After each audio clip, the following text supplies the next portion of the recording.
Jerry Metal Man Battaglia out here in Long Island, New York. I just spotted this awesome 1970 Buick Le Sabre convertible.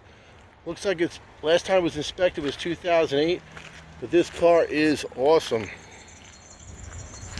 1975 Buick Le Sabre convertible. Like and share my videos, subscribe to my channel. I had a 75 Pontiac this year, actually last year.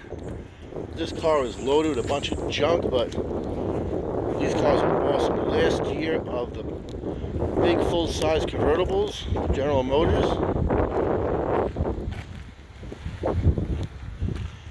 Needs some work, but it's fully restorable. This car is awesome, guys. I did prospect it, left my information at the house. No answer though.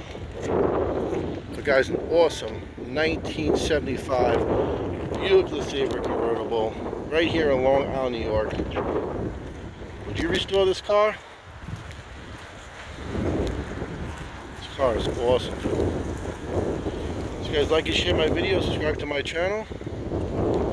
Jerry Metal Man Battaglia. I think this car is great. He does need a full restoration. It's raining out, but pretty cool upgraded interior. Been off the road since 2008. We're registered. 75 Buick. So guys, like and share my videos, subscribe to my channel, leave me comments down below. Jerry Metal Man Battaglia, driving around with the classic cars all around every single day. I'm putting some up there. So subscribe. Support me. I'll give you more and more videos. Have a great day.